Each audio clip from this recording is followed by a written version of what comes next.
Alrighty, let's get started then. Well, hello everyone. I am Elsie.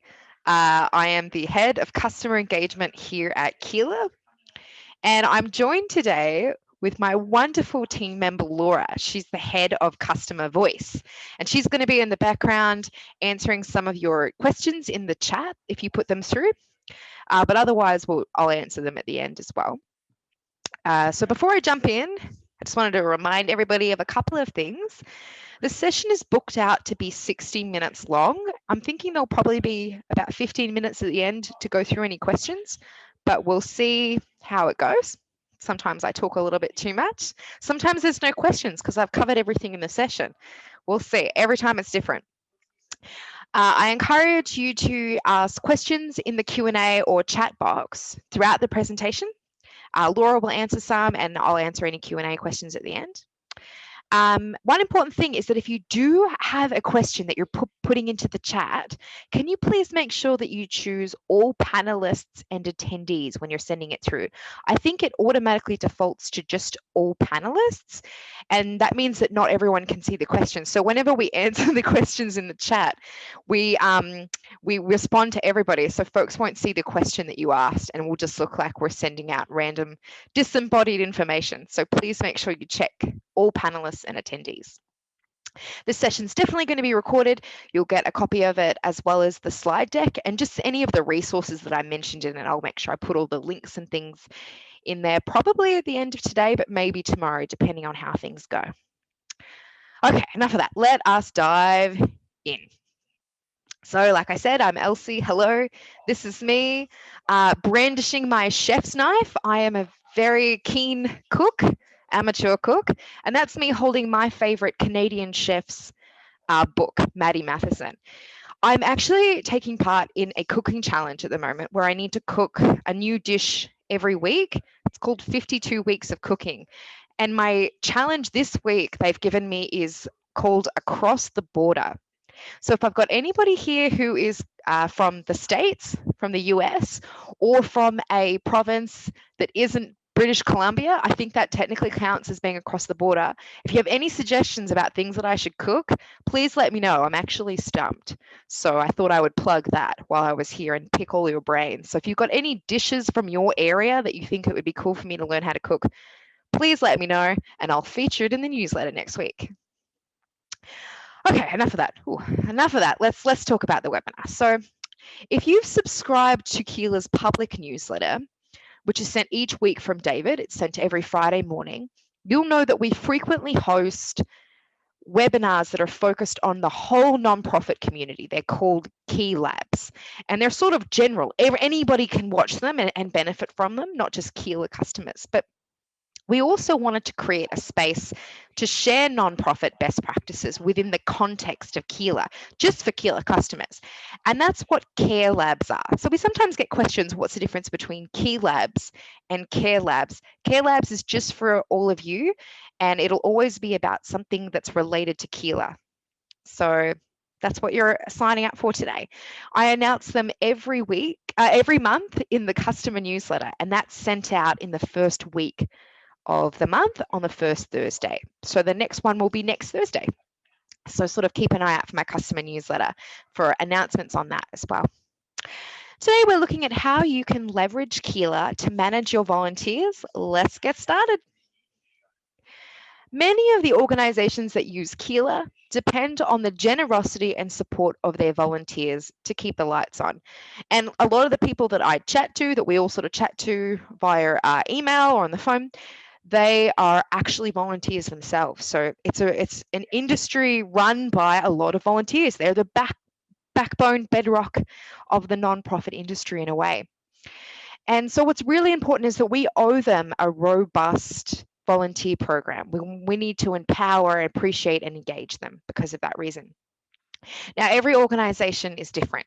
So you might find yourself tweaking the best practices that I discussed today to fit into your needs, and that's completely okay.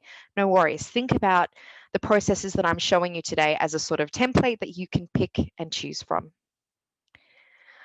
So there are roughly, give or take, four commonly accepted stages of volunteer management. We've got number 1, recruiting, which is sharing your cause with society and rallying folks to join, trying to get those volunteers in the door.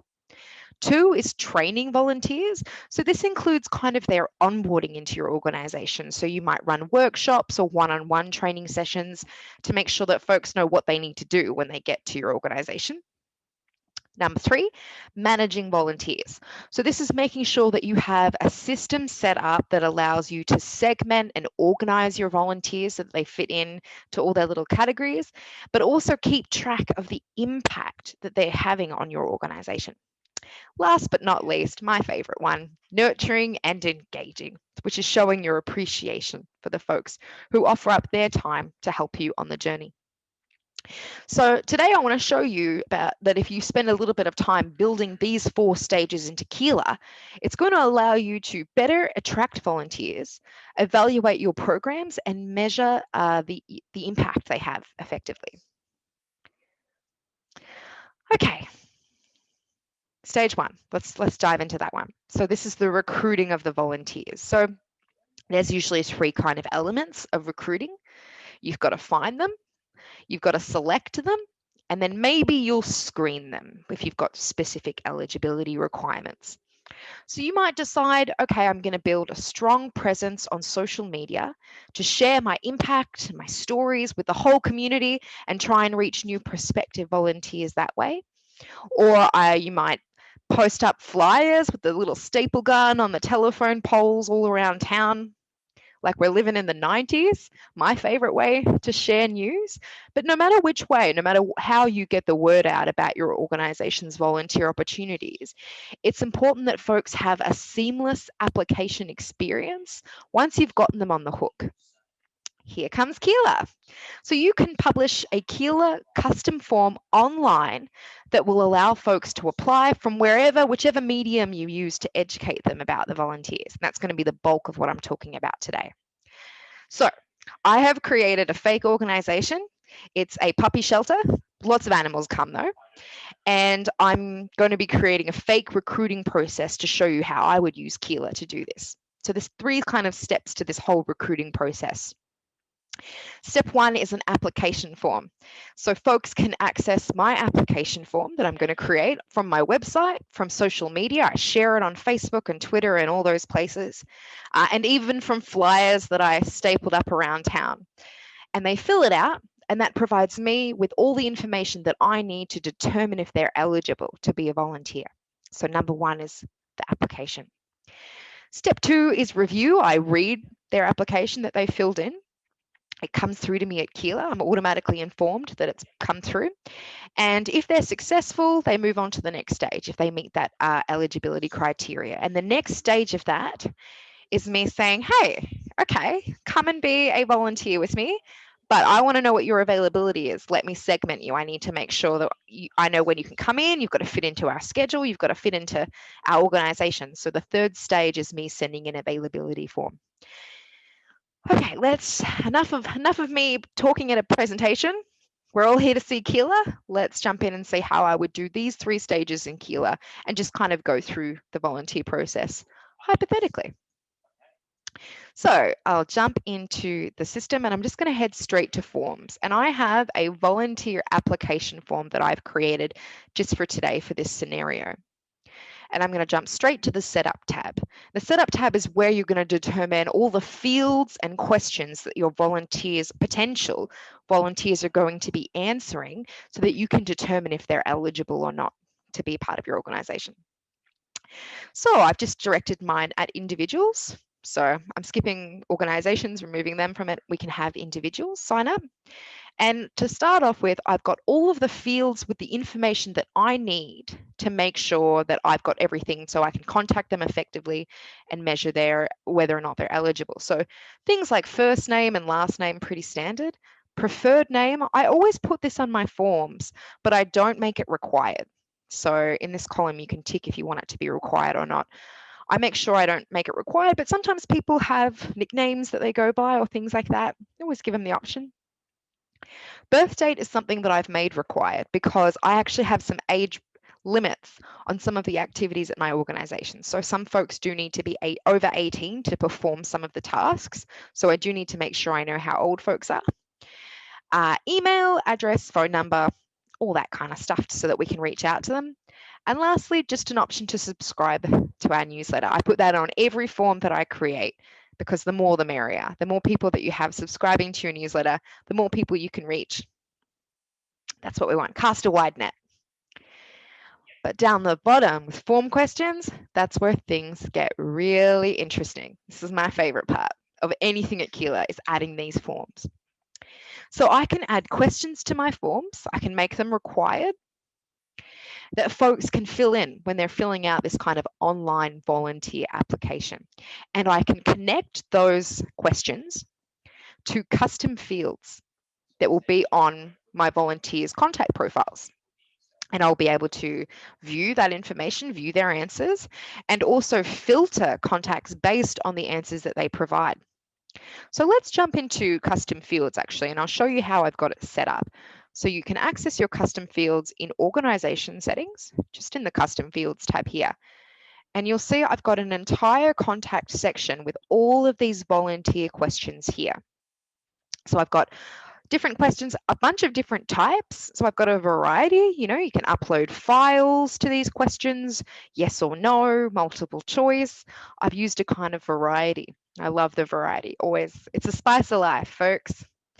But some of these are internal. Some of these questions I'll just be managing myself. So volunteer status, for example, is a multiple choice thing that I'll manage internally. My team members will be using this. I won't put it on a form. It's just whether or not the volunteer is active or inactive or not trained yet. But then a lot of them I'll put on that application form. So for example, do they have a valid driver's license? That's something that will be determining their eligibility. Previous volunteer experience, professional work experience, all that kind of stuff is going to go on my form. So I'll jump back into forms and let's take a look and you'll recognize some of those custom fields. So if I look in the custom field column, you can see there's that valid driver's license custom field connected to this question. Do you have a valid driver's license? So that's how that kind of all connects.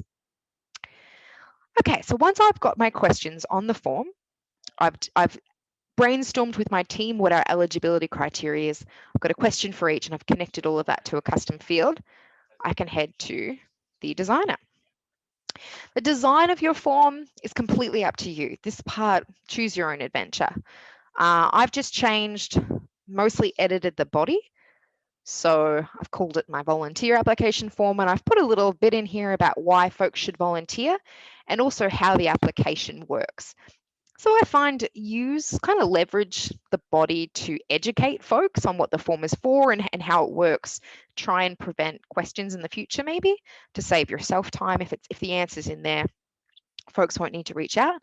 Here's a lovely photo of the Keela team volunteering with a local organization called Backpack Buddies. You've got me and my team member Laura in the front. You might recognize us there.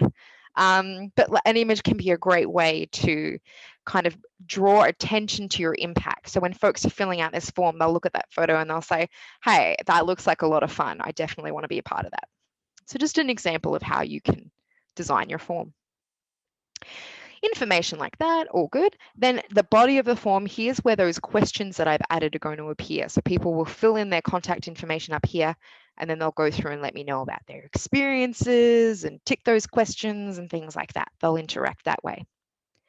I've also adjusted the thank you page, which is this tab in the middle. So this is what's going to appear after they've submitted their application. I said, thanks heaps. You'll probably hear from us within 7 to 10 business days. And if you have any questions, here's where you can contact us. So again, trying to field any questions that might come up before they arise. So letting people know what the expectations are for the next steps. But if they do have questions, here's where you can reach us at this very fake email address. Okay, so I've designed my form. I've got all the questions on it. Everything I need to know about a potential volunteer is ready. The last sort of thing I want to make sure I do before I share the form is ensure that anybody who needs to receive notifications when this form is filled in or completed is set up to receive those notifications. So to do that, I head to the overview and I click on actions and I'll edit the form. Now this form here, this little window pop-up box appears when you create your form. So if you're creating your form, remember to do this step at the start, but I forgot to do it, so I'm editing it now. So if you need to come back and edit later, this is how you do it. And what you just need to do is make sure that anyone who needs to receive notifications for the form is added as a follower. So I've got my wonderful team member, Laura, who's in the background answering chats. She's the person who's going to be reviewing these volunteer applications. So she needs to make sure she gets a notification when someone fills it in. So I would add Laura as a follower. And then I might say, hey, Laura, can you please just check your personal settings here and head to the notifications tab and just make sure that you have via email switched on. Otherwise, she will get a notification in app. So up here with a little bell icon, whenever a response is received through that form, she'll get a little in-app notification there. But sometimes I find for this stuff, people need emails. I need emails because I use emails to kind of manage my to-do list. So just a little tip there, make sure that that's turned on if that's what your preferences are. Okay, so back to the form. We have outlined all the questions. We have designed the form. Now it's time to share the form. I've got to share it with the world. I need people to know about these volunteer opportunities. I need to get some applications. So there's a couple of different ways that you can share your volunteer form, and each have their merits. The top one is the public link. So this is just you literally sharing the link to the form. Anyone who clicks on that link is going to open up your form. They're going to see everything that you've designed in here, the header, the body, the footer, the whole works. This is a really good option if you're planning on sharing your form on social media. So if you want to do a Facebook post or a Twitter post or something like that, share this form and it'll pop up. QR code, the mysterious kind of contender in sharing forms. This one is a really good option if you're planning on printing out any posters or flyers. You can put this QR code within that document, within that printed material. And what it means is that someone will be able to pull out their smartphone and open up their camera and kind of line it up with the QR code, and it will automatically open the form. So it's just slightly quicker than typing in the URL of the form. So it's good if you're sharing. I think millennials really like it. We prefer to take a photo than to type in a URL. I don't know. I don't know why. Mysteries abound, but it is a great option for that because it's just one more way of accessing a different prospective volunteer. So printed materials, QR code. And then the last option is just embedding your form. And I think that if you've got the capacity to have an entire section of your website dedicated just to volunteers, then you've got to do it. Have a section for volunteers that people, when they go to your website, they can see it straight away. They can be like, oh, if I click here, it's going to take me to a volunteer section. Because folks who don't know that you have a volunteer program will see that and it'll educate them straight away. You'll be able to have images and stories and video reels within that website, and then nice and neatly embedded will be your application form here. Of course, if you're embedding your form, only the form section is embedded. Only this little part here, only the important stuff. The rest, so the footer and the header and the body, that's cut out when you're embedding a form. And that's because it's going to look way better if you put this stuff in your actual website itself, because your website's going to have more editing tools. So just make sure if you're embedding it, that you add any information you've got here in your website. I like to have both options. I like to have the stuff in case I need to, all the headers and the footers in case I ever share it publicly up here, but also embed my form as well. So just have the body and then use my website to make that kind of stuff there. My last tip for this form, second last, sorry. I told you I talk too much and that the webinars get out of hand. 2 more tips and then we'll move on. I have created these kind of cover images so that when I share my public link, when I share this link here on social media, the little image, the thumbnail that appears with the post will pull from this. So you can have a little like your logo here, or you can create an image especially for sharing on social media. Sometimes I do that. And I've used a program or a website called Canva. And Laura will pop that link in the chat, but I'll also include it in the email I send with this recording. It's brilliant. We all use it. Everyone in marketing uses it. I've used it for the presentation I've made today and for this image. And it's a really cool tool that you can use to make cool presentations and reports and things like that. If you don't have any editing skills, which I definitely do not. So I'll make sure I add that. But that's what I've used for this to make it a little bit more fancy. Last tip for this one, auto tag contacts. So whenever you create a form, whether it's a volunteer form, a donation form, any form you like, I always recommend making sure that you add at least one tag here. And any contact who fills in that form is going to automatically receive that tag. And I just think it's such a great opportunity to segment your contacts. The more the merrier. You can always come back later and delete the tag if you change your mind, and if you close the form and you think, all right, that campaign's closed, or all right, we've got a new volunteer application form, you can always remove that tag or rename it. It just becomes a little harder if you decide halfway through that you want to go back and add it. So always add a tag here. I've added volunteer application. So anyone who submits a response through this form is going to automatically receive that tag. Okay, so that was my application form. That is the form that folks are going to be filling in to say, hey, I want to be a volunteer. Pick me, pick me. Now, my next form, which was this third sort of stage, after I review their application and think, okay, yep, you tick this box, this box, you are a perfect candidate. I want to ask them when they're available, and I want to understand how they plan on coming in and volunteering at my organization, and just get a few bits and pieces of information that we need before they can show up.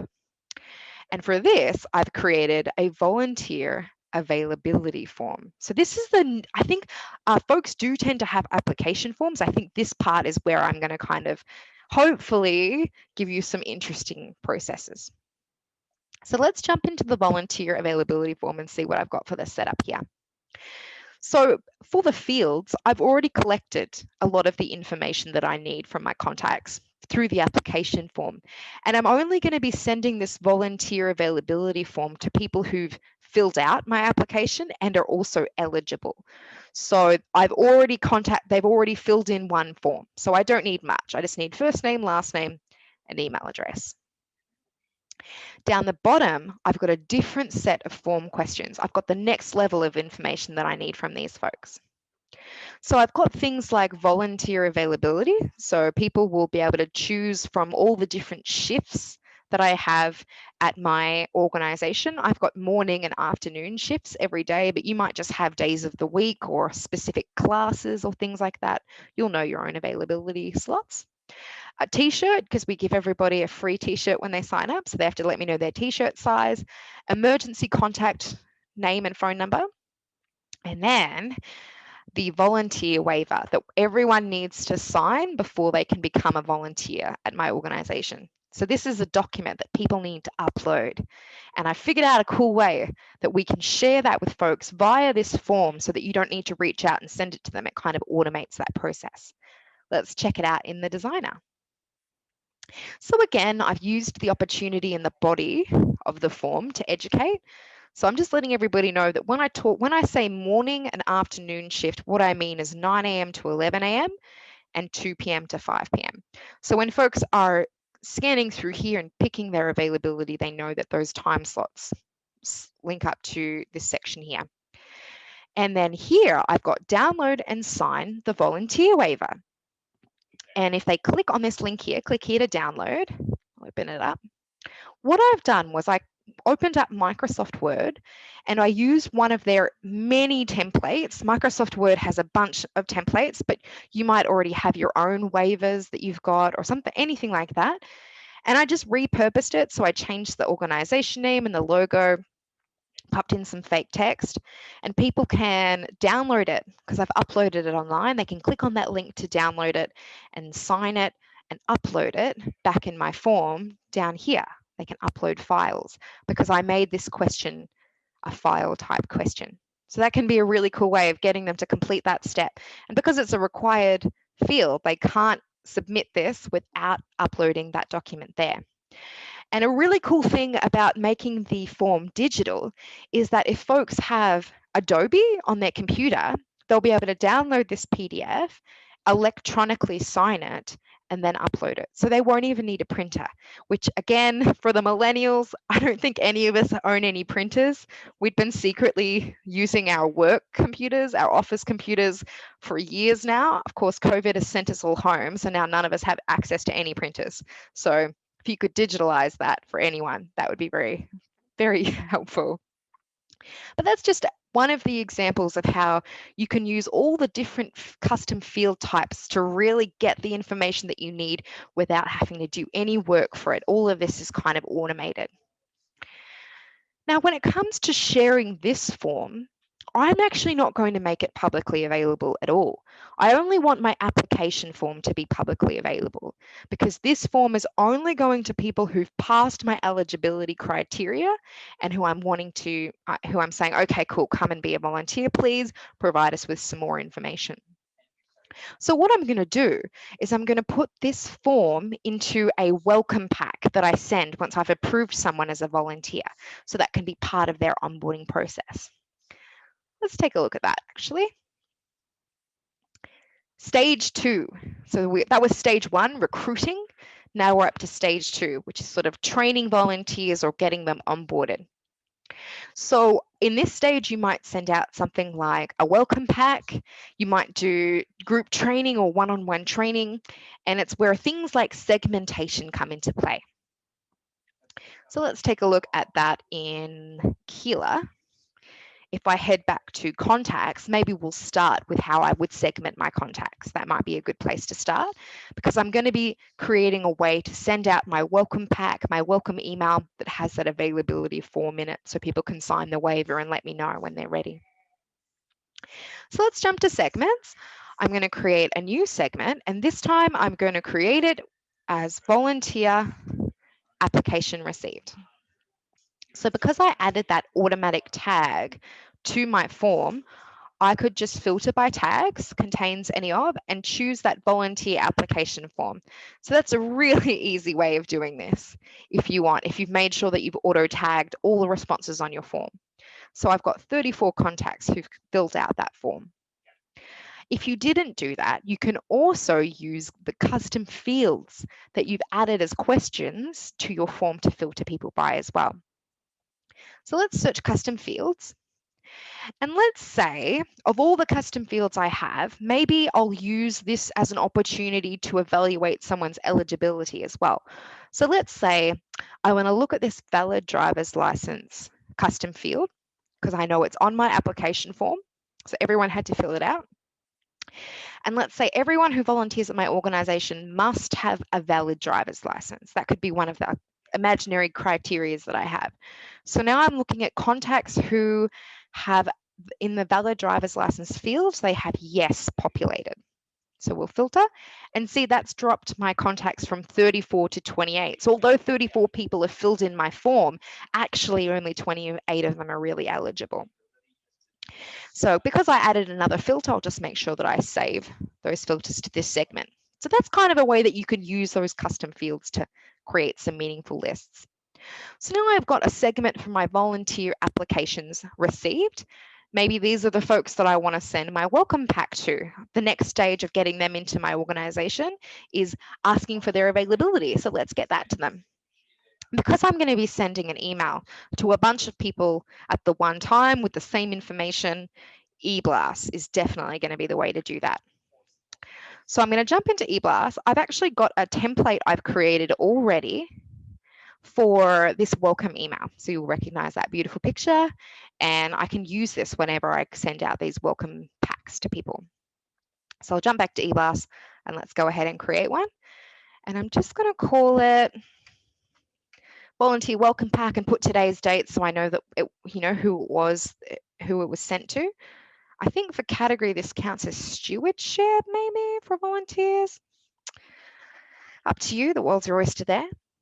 And then when I'm adding the content, I just need to make sure that I click on the saved templates and just choose that template that I've already created there. Okay, so in here, I've got just a pretty standard one. Yours will probably be a lot more detailed, but I've got a little smart code here. So I know that even though I'm sending this out to a bunch of people at once, it's still going to feel nice and personalized. And because I've collected the information, my volunteers' information from a form, I know that automatically the first name that they provided me is correct and up to date. So I can rest assured that that information that's going to be pulled into that smart code is perfect. And then I just say, welcome. Can you please take a few moments to fill out this form? Yada, yada. You know how it is.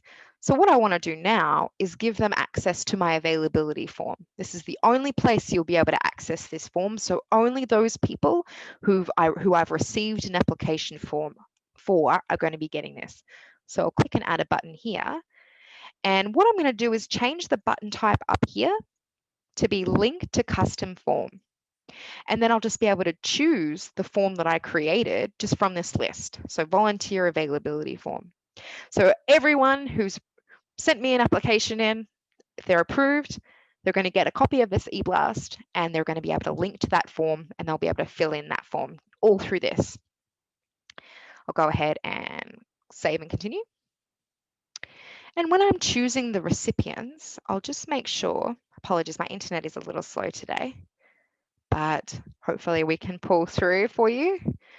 Maybe I might need to refresh it in a little bit, but while we wait, I just need to make sure that I'm choosing the segment that I've created, the application received segment. And the best part about that is that it's automatically going to keep itself updated. Let me just refresh. So anytime someone new fills in that form and is added to that tag automatically, they're going to be added to my new segment. Sorry, folks, we've got some technical difficulties here. Thank you for your patience. But one thing to note, one thing I do want to let everybody know is that in this process that I'm outlining, I'm creating the e-blast and I'm sending it out. So it does involve a little bit of work in that I do need to go and create that e-blast and remember to send it. But Keela is releasing a new feature in the upcoming weeks called email automation. It'll be a new add-on product. So if you don't want to purchase it, that's completely fine. But what it will allow you to do is set up these kind of automatic email drips so that if someone performs an action like completing a form, then they'll automatically receive this email after a certain couple of days, or maybe a task will be created in your account that you need to complete. And once you complete that task, an email will be sent. So if that's something that you do a lot, if you find yourself having to manage emails a lot and create emails, then that might be an option for you. Haha, we're back. But keep in mind, keep on a lookout. It may be the topic of my next K-Labs webinar. If it's ready, we're still kind of building it out, but stay tuned. Okay, so there's my beautiful e-blast. I've got all of the information in here ready to go. I'm going to send it out. I'm going to make sure it's to that recipient list. Or if I spell it correctly, that was embarrassing. Application. I cut my finger when I was cooking recently and I'm having trouble typing the letter C. But when my system would load, I would choose applications received, that segment that I selected, knowing that it's up to date with everybody and that only folks with a valid driver's license are received in it, and then they would appear here. But my system is struggling a little bit at the moment. Apologies. This is usually the time that it happens. So that's how I can get my welcome pack sent out and everybody filling in that form. So I could just go ahead and send it. I know that anybody who submits a response through the availability form is automatically filling out the waiver. Let's head back to the presentation and see where we're up to. Stage 3. So we've spent all this time collecting our volunteers and getting them to apply. Now it's time to get down to the really detailed, nitty-gritty reporting, the most important part, the part that is, although not as exciting as the parts that we've discussed, is really integral in being able to measure your impact.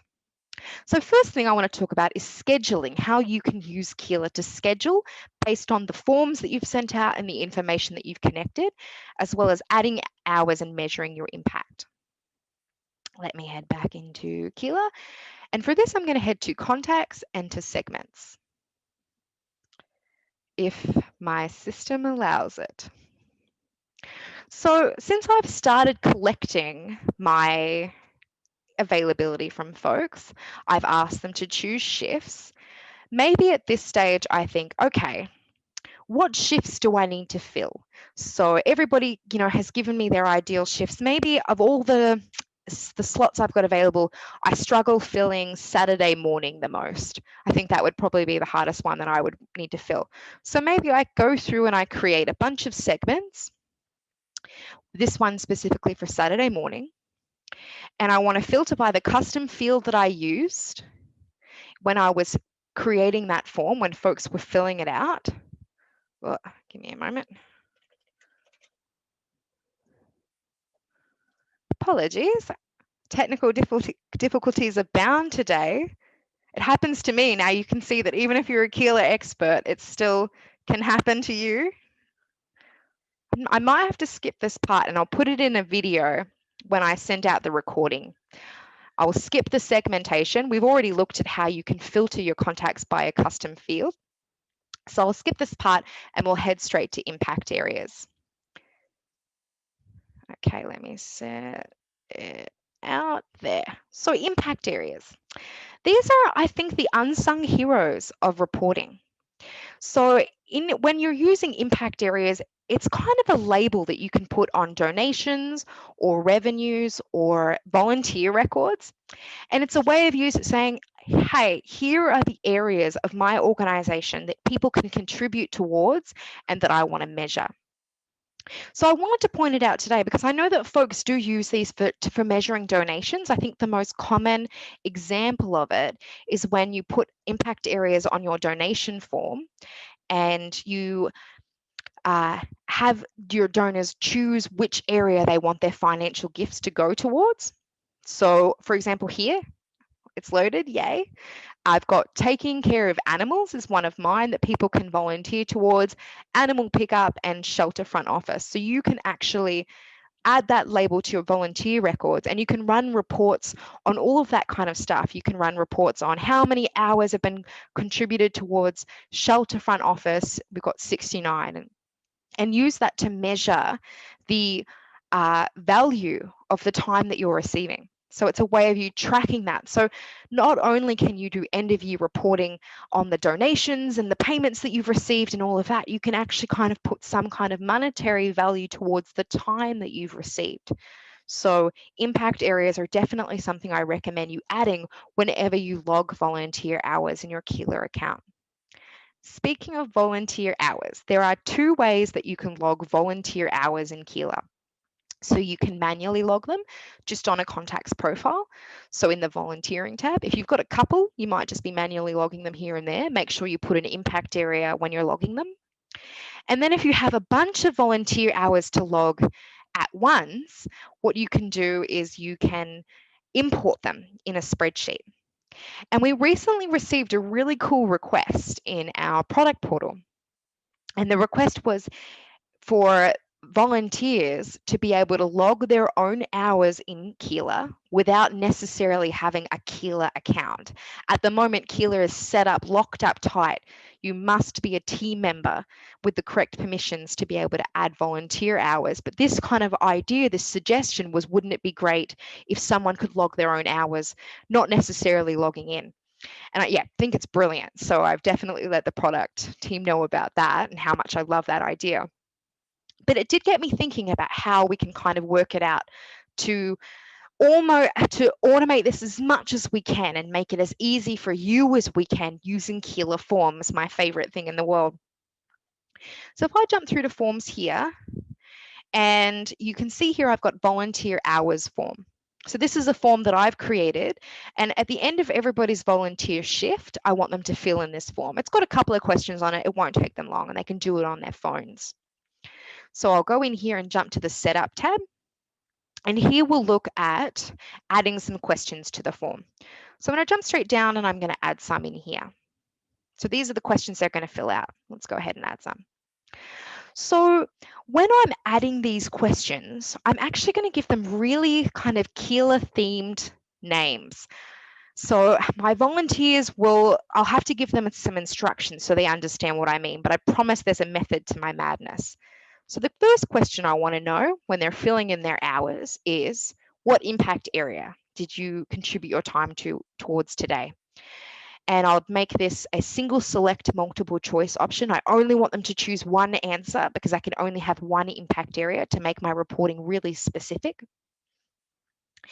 And then for this, when adding this question, this is the only time in Keela history that I'm actually not going to add a custom field or connect a custom field to this question, because I don't really need this information to be updated on their contact profile, on the profile page. It's not really contact information. I mean, it's not going to fit in with the volunteer information that they have.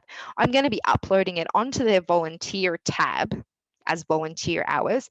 And since they'll probably be filling it in a lot, it's just going to keep updating anyway. So I don't think it matters that I have it connected to a custom field, but this is the only time. Every other time, I guarantee you need to connect a custom field to your question, but not this time. So for the options, I'm going to give them some tick options that they can choose from, just those impact areas that I showed you just then. So I've got animal pickup, and then the last one was shelter front office. So folks, when they're filling out this form, they're going to say, oh, okay, cool, I worked in the front office. So I'll tick shelter front office. Question 1, I'll make sure that's required. They must tell me that information. Next, a really easy one, we can put start date in here. So they just need to tell me the date that they volunteered. Simple date, really easy. We'll make that required. Now, you might find that you have end dates. When you're adding volunteer records, you can put end date. And we just have that option for times when you have the volunteering kind of bleeds out into another day. So I think an example I would think of is maybe if you had a working bee where everyone came in to clean up the yard on a Saturday, and it took a little longer than you expected, as it always does whenever you get roped into doing gardening. You have to come back on a Sunday and you have to finish up. So maybe you would put started on a Saturday, did 3 hours, ended on a Sunday, did 1 hour, or something like that. So I would make that a simple date, but I wouldn't make end date required, just because there's only specific scenarios. If you never have any scenario where an end date is relevant, just you don't need to include it. Next, I want to give folks the opportunity to put a little description. So put some notes if they want, because you can have a description on a volunteer record when you import it. So I'll keep it as not being required as well. It's optional, but folks can put notes in there if they've got any questions or things they want to let you know at the end of their shift. And then the last one is hours. So for this one, we're going to put number. So folks can just say, I did 3 hours today. And that one's definitely going to be required. And if I proceed to the designer here, I again have leveraged the body to just educate people on what it's for, why we've got the form looking like this. And then, method to my madness, I've also included some definitions in here. So if someone says, what the heck is an impact area, when they're down here and they have to choose from this drop-down list, in the form they'll say, oh, okay, it's just a description of the activity I performed today. Oh, that's okay, end date is optional. If it doesn't apply here, I won't do it. Once they've filled in this form in once, they'll know what it's all about. So this is the form that they would fill in after they've completed their shift that's going to let you know their hours, and you'll be able to use this to import that data later. Before we move into that stage, I just want to look at this thank you page here, which is going to appear once they've submitted their volunteer hours. And what they can do is they can actually share this via Facebook or Twitter. And if I go to the settings page, remember how I said you can change the thumbnail, the little image that appears when someone shares your form on Facebook or Twitter. I've again used that Canva website I talked about. The link will be in the recording, to make a little badge to say, I am a Papa Project volunteer. So when people share the form, this little badge will appear. And that can be a really great way to kind of encourage people to share it on social media, because, you know, everyone loves badges and being a superhero. And then what I've also done in the little preview text that will appear when they share it, I've just included a link to the application form. So it encourages folks to share your cause on their social media, potentially get some new prospective volunteers, and they'll automatically be able to access that link because they'll read it in the little preview text there. So just a cool little way of, I don't know, encouraging folks to share stuff, and you get to create badges, which are pretty fun. So you have a volunteer hours form. People are adding their volunteers every now and then, their volunteer hours, and eventually you're going to rack up some responses. So maybe you want to do this process once a week, maybe every Friday afternoon, when you're thinking, okay, it's almost 1 o'clock. I'm almost going to be able to log off and go have 5 margaritas because I've done such an incredible job running my amazing nonprofit, helping out the world. But before I do, I need to make sure I log this week's volunteer hours. And they're hopefully going to be stacked nice and neatly in this responses tab because everyone has been filling in that form for you when they finish their shift. And you can use the filters button here to make sure that you're only exporting the responses from the last week, so you don't end up with duplicate volunteer hours. So maybe you want to choose submitted is relatively this week if you do it at the end of the week. Or maybe because you're doing it on a Friday, it might be better to say, okay, so today is the 27th. So I want to look at Friday. Apologies. Let's go again. Maybe I want to look at last Friday from the 21st of May. Jeepers, that means today's the 27th. That is wild. Where is this year gone? So last Friday was the 21st, and then I'm going to look up until Thursday today. And then next week, I'll look at Friday up until Thursday or something like that. Or if you want to make it really easy for yourself, so this is always my recommendation, is do this in the first week of every month and only look at last month's data. So I would just go is relatively last month, and then be like, brilliant, I'll just do it all in one go. And I've got 50 responses or something like that. So that's how you can filter that to make sure you're always getting the right results. Of course, I've only got one result, and that's from this week. So I can just get rid of that filter. So once you're confident that the responses you have in this list are the volunteer hours, what you can do is just select the whole page, click actions, and you can either export it to a PDF, which is something that was actually just released this morning. That's a completely new feature, so you will all probably be the first people to see it. But in this case, you would be exporting it to a CSV file. And you would just make sure that all the form responses, all those fields are selected when you are moving through. View export history. Let's jump in and take a look, because the way I've set it up with those impact area labels that I've added, and by making the form sort of a little bit Keela themed, you're going to be able to re-import this into Keela with no worries at all. So just do minimal cleanup, delete all of the fields you don't need. So I'll go through and I'll delete that. I don't think I need there's one I don't need that I saw the other day. Oh, submitted. I don't need the submitted date. But now you've got a perfectly formed volunteer spreadsheet that can be re-imported into Keela. And when you're re-importing those volunteer hours, Keela is automatically going to recognize impact area and start date and hours. So that's why I made sure that when you were entering those questions, they matched up with Keela fields. So you won't even need to pick the columns. You can just click import, click volunteer records, and click start. So a really cool way of automating that until we can convince the product team to implement a way for volunteers to log it themselves. Okay, lots and lots of chatter. Almost done, I promise. Now I just want to talk about the last part of the whole thing, the last part of the process, which is nurturing volunteers. And this includes things like keep making sure that you're continually engaging your volunteers, and that once you've got them and you've gone through this whole setup process and you've started automating everything, so it's only taking you, 5 minutes every Friday to log all your volunteers and manage them, you still want to make sure that you keep them, because it takes a lot of work to recruit a volunteer. It takes less work for you and your organization to retain them.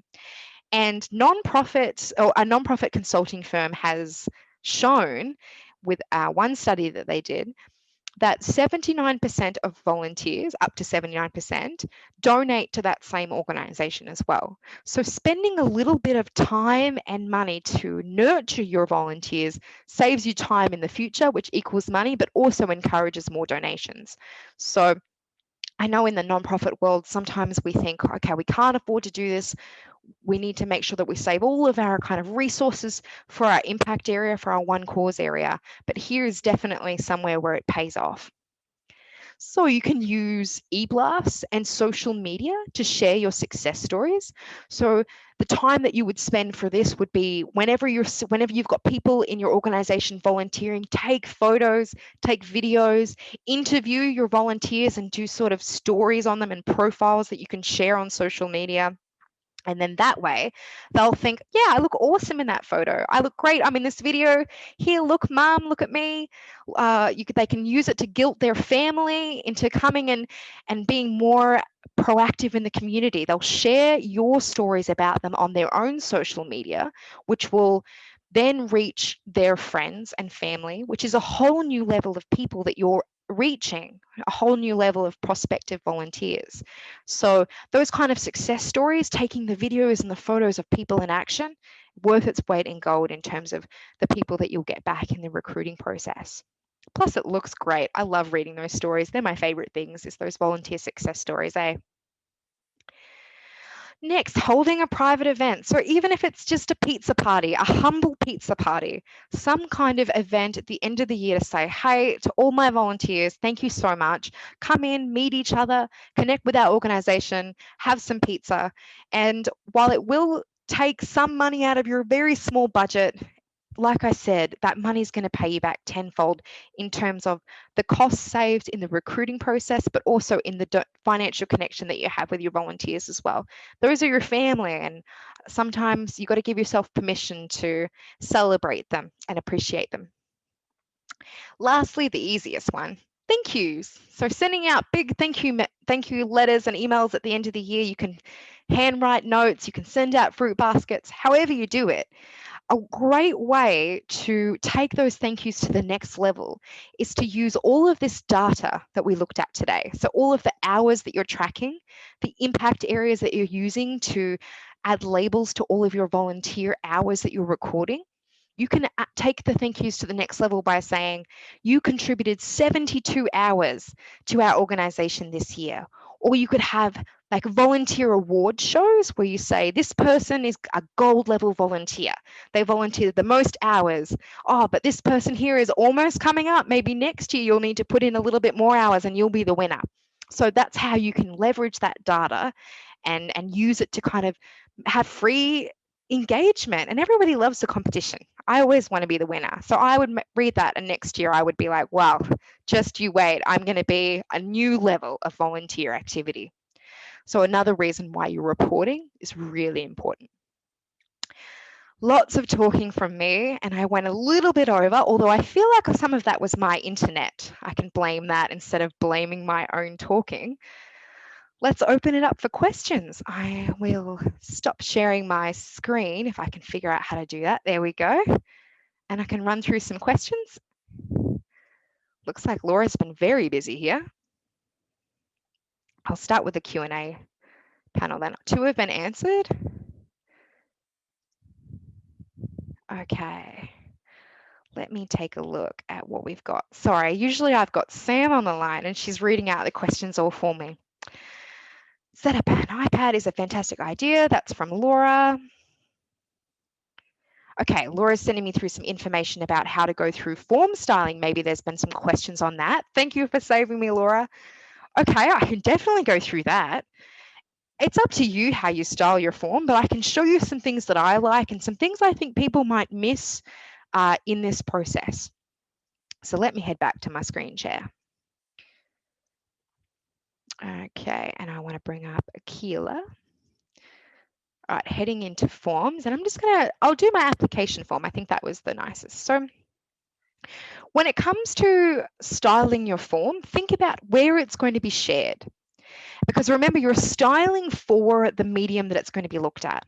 So if I'm sharing the whole form, then I might want to make it centered so that I can have a nice little background here. So that's the difference between full width and centered. If you've got it full width, it's all the coloring is going to take up the whole page. But I find centered looks a little bit better, because what you can do then is have a background image. So this can be really cool if you've got like a collage of all of the volunteer activities that you have. So you can upload an image here. Here's hoping I've got an image somewhere floating around. I'm going to try this puppy image. Hopefully this will work. I haven't tested this out, so if it looks terrible, please don't blame me. Although chances are I wouldn't be able to make something good anyway. So I can upload that, and my form is hiding the dog, which is in the middle of it. But you can see how the image in the background can work so that it can complement whatever the content on your form is. Let's change it to something a little bit more dramatic. Maybe I'll use this volunteer photo. That probably would have been a good option to start off with. But this could be an option that we have. And then you can kind of have it sitting in the background and folks can see little snippets and little faces peeking through. That can be a really good option. So form styling in that way.